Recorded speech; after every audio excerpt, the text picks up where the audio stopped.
Today is, we continue with our moist cooking methods. Today we talk about poaching. We get a black pen and we write poaching on the whiteboard. Today, poaching is our cooking method that we're going to examine. Here's the question that I'm going to ask you again and again when we poach things. What has less flavor than water? Air.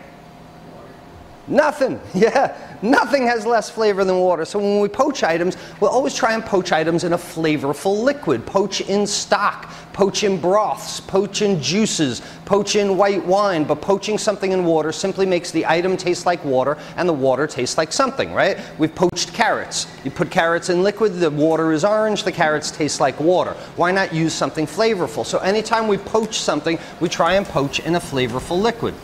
Here's the problem. Most people think that when you cook something in a moist fashion, when you put something in liquid and you cook it, you turn the heat all the way up, you get that water to a violent rolling boil. You wouldn't cook things in a moist process with the heat all the way pinned any more than you would always put something in the oven at 500 degrees. Any more than you would put something on the stovetop and blast the heat up for saute. We control the heat, right? So boil is 212 degrees Fahrenheit.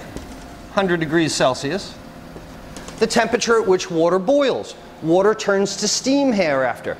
The problem is that boiling is not a cooking method. You should not be cooking anything by boil in the kitchen. Boiling is not a cooking process because the large, violent motion of the bubbles, the large motion of the boil busts up your product. And at 212 degrees, this violent motion is higher than the temperature we really need to cook. You boil something, you're not going to tenderize it, you're going to make it rubbery. 212 degrees boil, characterized by large bubbles. The next step below is simmer. 185 degrees Fahrenheit is a simmer. Simmer is characterized by soft bubbles.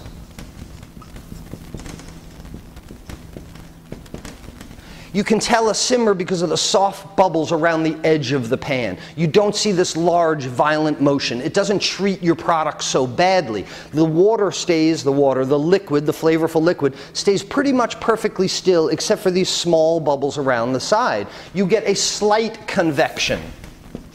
Poach is below that. Poach is 165 degrees Fahrenheit or about 74 degrees Celsius. That's right on the target temperature of what we want to cook something, right? So if we're going to cook it in a moist fashion, why subject it to the violent motion when you can figure out almost exactly the temperature that you need to cook something? In a poach, there are no bubbles. You should not see any bubbles rising from the pan, whether they're around the edge or in the middle. In a poach, there's no bubbles whatsoever. What you do see is that very soft convection.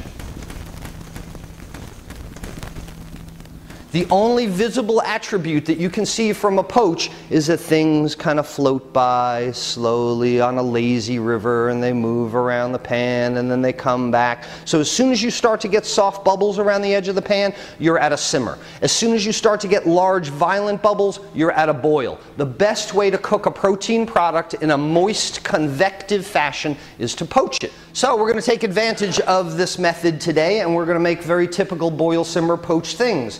Today we're going to make eggs Benedict. So this is going to entail poaching eggs. This is a great exercise for future chefs. If I brought somebody in and interviewed them, I never asked them to make me their signature dish. Everybody's practiced their signature dish, they know their signature dish, they can do the signature dish blindfolded. I might ask them a basic skill. So when I interview a chef, I say, poach me an egg. This shocks the hell out of them, you know? Like, what? Don't you want something really fancy on the plate with piled high and fancy? No. Just show me that you can control the heat in a moist fashion and poach me an egg. It's a great chef test. So we're going to do eggs Benedict today, poached eggs, English muffin, piece of ham, and we'll make a hollandaise sauce as well. A good way to play with an egg. So items, protein products that are poached are usually done so, disadvantage the plate appeal, advantage moisture and flavor. So you poach a chicken breast in chicken stock, you're going to help that with the chicken flavor. Poach a chicken breast in orange juice, you've got an orange chicken breast. So you're able to retain the moisture and add flavor as well. Another advantage is that if you're going to use this in another process. So let's say today which we are going to do, make chicken burritos. So if you make a burrito, chicken burrito, and you grill the chicken breast, you're going to get something caramelized and kind of dried out.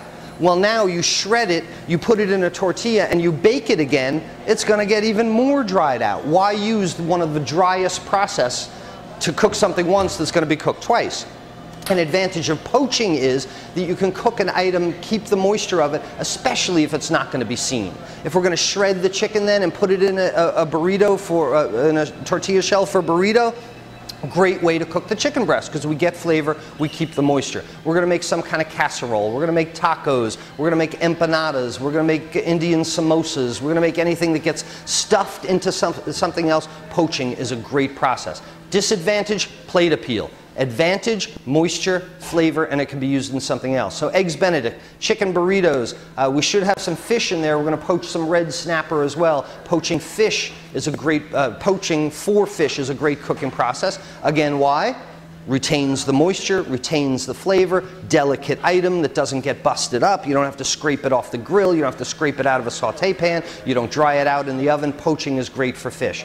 We'll do some mixed vegetables, we'll do some dirty rice, maybe we'll do some orzo pasta, but today the real challenge is being able to control the difference between boil, simmer, and poach, just like the saute, just like the oven, and that's what we're going to be looking for today, that you can tell the difference between those large violent bubbles, those soft bubbles around the edge, and no convection to the liquid. Boil, simmer, poach.